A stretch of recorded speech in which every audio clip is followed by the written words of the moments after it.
It's Algebra 2, spring test number 13. Got all the way through 6.5, where we did synthetic division. Number one says to divide this trinomial or this polynomial, 3x to the third minus x squared plus 3x plus 3 divided by x plus 3. Remember, the first thing you want to do as you're reading the problem, as you're thinking about it and looking at it, is check to see if any degrees are skipped. The biggest degree is the third power right there, then second, then first, then 0 degree is a constant. So it doesn't skip any. If you do skip any, remember you have to put a placeholder for synthetic division. So when we do this, we're going to put ourselves a little box, and we're going to put each of the coefficients in there. The first coefficient of x to the third is 3. Then the next coefficient of x squared is -1. The coefficient of x to the first power is 3. And then the constant term is 3. So we got 4 coefficients up there, 3, -1, 3, and 3. It tells you to divide it by x plus 3. Remember, you use the opposite of whatever this is to divide by. So we're dividing by -3. First thing you do, bring that first number down, 3. You don't change that one. Multiply that 3 by whatever you're dividing by, -3, and we get -9. Combine those two now, -1 and -9 to get -10. Multiply that -10 times -3, and you get +30. So right here we got 30. One more time, combine them, 3 and 30, you get 33 there. And then multiply that back times that same -3. Positive times a negative is going to give you a negative there. 33 times 3 is 99. So we combine those one more time, and we get -96. So now we got 4 different coefficients, 3, -10, 33, and 96. We're going to put them back into polynomial form by going 1 degree less than that one right there. It says 3. We're going to make it say x squared then. So this first number here, 3, is going to be x squared. The next number, -10, is the next degree that's less than x squared, which is x to the first power. The next number, +33, is going to be the next degree, which is x to the 0 power, which is 1. That makes the constant term. And then there's one more term left up there, the coefficient -96. Since it is a remainder, it's going to go back over this original denominator, x plus 3. Remember, don't put x minus 3 because we divided by it, x plus 3. So this is the polynomial when you divide it, 3x squared minus 10x plus 33. The next few problems tell you specifically to use synthetic division. We've started doing that already. Check your degrees, x to the fourth, x to the third, x squared, x to the first, constant term. We don't skip any right there. So when you make your box, put all of your coefficients. 1 for x to the fourth, 7 for x to the third, -6 for x squared, -84 for x to the first power, and -20 for the constant term. You're dividing by, it says x plus 5. You divide by the opposite of that, -5. This one goes straight down. 1 goes there. 1 times -5 is -5. Put those two together, you get +2. 2 times -5, you get -10. Put those two together, you get -16. 16 times 5, 6 times 5 is 30. And 5 times 1 is 5, plus 3 is 80. A negative times a negative is a positive, then 80. So when we put those two together, we get -4. -4 times -5 one more time is +20. Notice these are opposite terms here. -20 and +20 give you 0, so your remainder will be 0 in this case. You go 1 degree less than the largest degree or the degree of the polynomial, 4. So it'll be 1x to the third plus 2, the next degree, x squared, minus 16, x to the first power, minus 4, there's your constant. And then you don't have to put plus 0 over x plus 5 because it's a remainder of 0. There's no remainder that you need to write in. X to the third plus 2x squared minus 16x minus 4. Number 3, same thing. Notice it's not written in standard form. Your polynomial, x to the third is first. That's the degree of the polynomial, the highest degree. But x squared is not next. X squared is represented, though, so we'll just go ahead and divide it just like it is. We'll just put it in the proper order and standard form. That's simple enough. Your x to the third, x squared, x to the first, and then constant term. 1 is x to the third. 3 is x squared. -11 is x to the first power, and +4, not writing a +4, positive 4 is your constant term. It says 6 plus x. Don't let this confuse you. If you reorder this, it would say x plus 6. That's the exact same thing as 6 plus x. So you're dividing by negative 6. This goes straight down. 1 goes there. 1 times negative 6 is negative 6. Put those two together, you get negative 3. Negative 6 times negative 3, a negative times a negative is a positive 18. Put those two together and you get a positive 7. 7 times a negative 6 is negative 42. Put those two together, those are opposite signs, so you got to subtract them. You're going to get the number 38. And since 42 is the higher absolute value, it's negative 38. So we wind up with a remainder right here. Again, the highest degree in this polynomial is x to the third. So we go 1 less than that. So this number right here, 1, and you don't need to write in 1, x squared, minus 3, x to the first power, that's the next degree, positive 7, there's your constant. It's not multiplied by any x. And then you have negative 38. That's over the original thing you divide by. You can either put x plus 6 or 6 plus x, just because that's the form it was in originally. Remember, there's no reason to write 1 as a coefficient. So x squared minus 3x plus 7 minus 38 over 6 plus x, or x plus 6. Again, number 4 tells you to use synthetic division. It's just written a little bit differently. It says, what about P of 3? What you have to know about this is P of 3 is not P plus 3. That's actually going to wind up being x. That's going to be x minus 3. That's the only confusing part with that. X minus 3. When you divide it, though, when you use synthetic division, check and make sure all of your degrees are represented. X to the fourth, the third, the second, the first, constant. That's good. So you don't have any to add placeholders for. So x to the fourth coefficient is 1. X to the third is 10. X squared is 4. X to the first is 9, and your constant is negative 9. Those are all coefficients. You're dividing by 3. Remember, it's the opposite of x minus 3.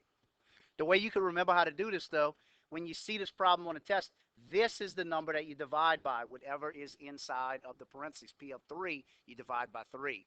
But the actual factor of it is x minus 3, so don't let that confuse you.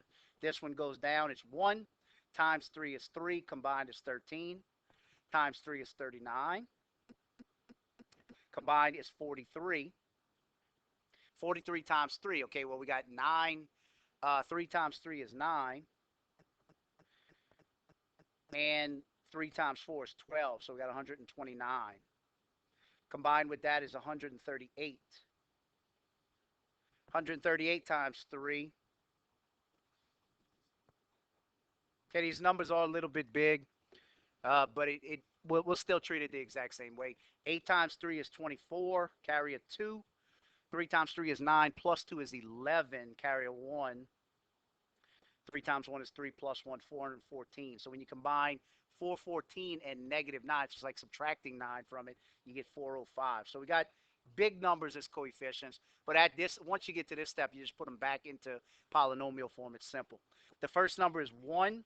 It's 1 degree less than whatever this is. Remember, that's x to the fourth, so it'll be 1x to the third. The next number is positive 13. The next degree is x squared. The next coefficient is positive 43. The next degree is x to the first power. The next coefficient is positive 138. That's your constant term. So positive 409 is going to be a remainder. So plus 409 divided by, here it goes right here, x minus 3. Remember, there's no reason to write 1 times something or 1 as a coefficient. So x cubed plus 13x squared plus 43x plus 138 plus 409 divided by x minus 3.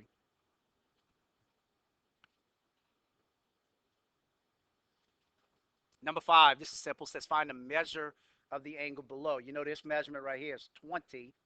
So what is this angle measurement here? It's 110. You know, it's 90 plus that. So the angle measurement's 110. The only confusing part about that is you might not have been sure which angle it was asking you for. 110. 90 plus 20. Sketch these in standard position. Very, very simple. Remember, standard position, you're looking at looking at beginning on your initial side, so right here for both of them. The first one is 50 degrees. You know, straight up is 90 degrees. So a little bit past halfway, right there would be approximately 50 degrees. Remember, with negative 135, that just means it opens going down instead of opening going up. So 90 is all the way down. 180 is all the way across. So you're not quite to 180. You're 45 degrees past 90. So right about in half going this way is negative 135. Again, two angles in standard position. That should be simple for you. Number 8 says find the measure of an angle between 0 and 360. So it's saying one revolution, coterminal, with an angle of negative 316 degrees in standard position. Okay, so it has to be between 0 and 360, so one revolution. It's saying that the angle itself is 316 degrees, so the angle itself is negative 316, goes this way. That's negative 316. The one that is coterminal is the one that opens up going this way. There are a lot of coterminal angles, but there's only one coterminal angle that's between 0 and 360. It's the one that I have listed in blue here. So all you do is subtract 316 from 360, just subtract that distance around it, and it's going to be 44 degrees. That gives you 360 degrees total, 44.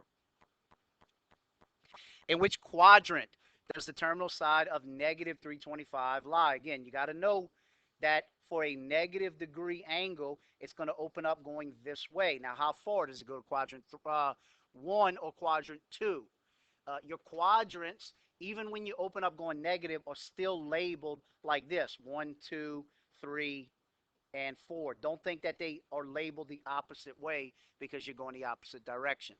Well, just count how far you got to go. If you go down all the way to 90 to 180 to 270, we're not going all the way to the line, but we are going that far right there to negative 325 approximately right there. But to answer the question, you're in quadrant number 1.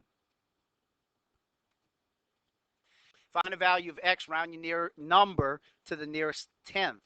So we're trying to find x. We're trying to see from 20 degrees, from 20 as your reference point, what is side x and what is side 4. Again, we have adjacent, we have hypotenuse, and we have opposites. X in this case would be opposite. 4 would be adjacent. We have learned 6 different trig functions, and we talked about 3 inverse trig functions to look for angle measurements. The trig functions that are the most useful are the first ones you learned, though. That's why we learned them in that order. Sine, cosine, and tangent, or chief SOHCAHTOA, tells you how to remember. It's just a little mnemonic for remembering it. The one that deals with an opposite and an adjacent, an O and an A, is this one right here, your TOA. So you're talking about the tangent of 20 degrees is equal to the opposite over the adjacent, x over 4. So this is what we have right here. Tangent of 20 equals x over 4. So in order to get x by itself, we're going to multiply by 4. This is just undoing divide by 4. If you multiply that side by 4, you do the same here. So when you have 4, this will cancel out and give you just x, which is what we're trying to get. When you have 4 and you multiply it by the tangent of 20 degrees,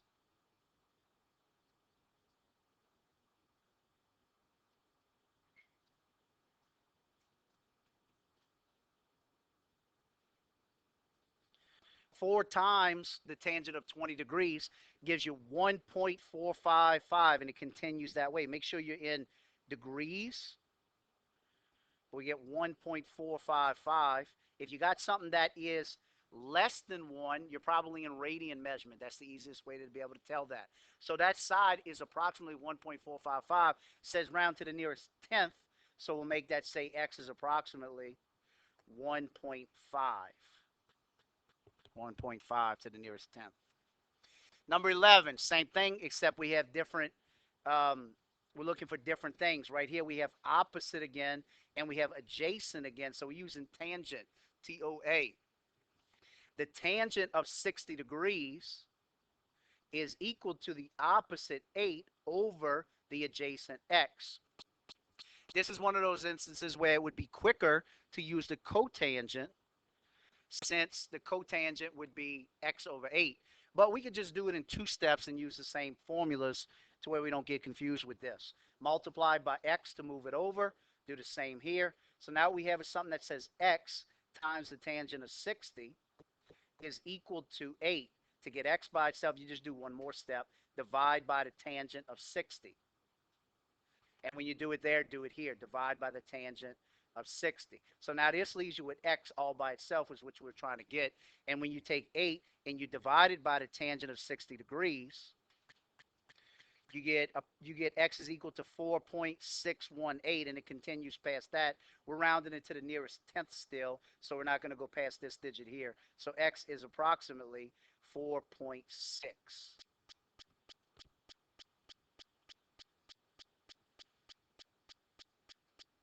Number 12 says find the value of x, so we're doing the same thing. We're rounding to the nearest tenth. From your viewpoint or from your reference point of 30 degrees, x is an adjacent side and 10 is a hypotenuse. So again, SOHCAHTOA tells you what trig function you need to use. The one that deals with adjacent and hypotenuse is cosine. So the cosine of 30 degrees is equal to the adjacent x over the hypotenuse 10. So this is just one step right here to get x by itself. Multiply both sides by 10.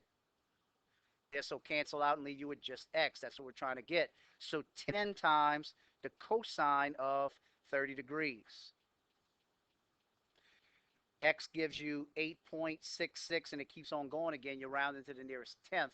So we'll say x is approximately 8.7 to the nearest tenth, because we have to round up since the next number is 5 or larger. 13 says to write this expression as a single logarithm. We are condensing this expression. The first thing we do,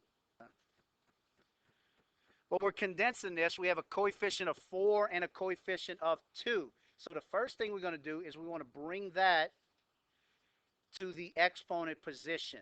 So log base b of w to the fourth plus log base b of x to the fourth. The logs are the same, or the bases are the same, base b. So from here, we can combine addition with multiplication.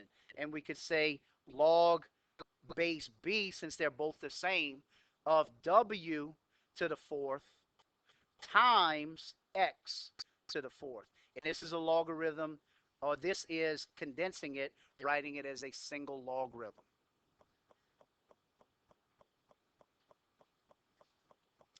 I wrote fourth right there. Look at the mistake I made. This right here is not a 4, it's a 2. This right here, when it should have been a 2 here, which will make this x squared. Now we got it.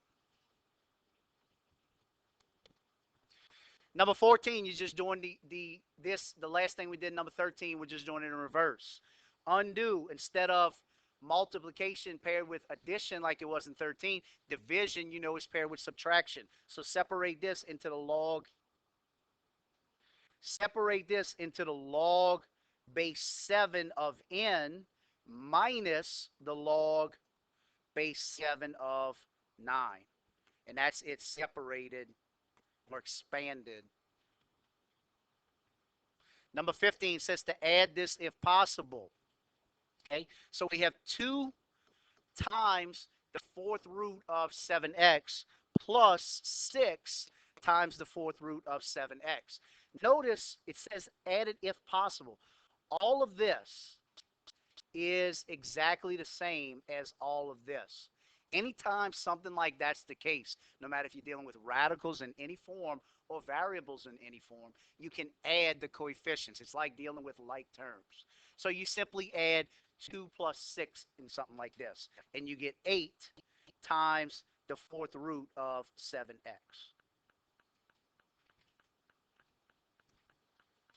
Number 16 says to simplify this.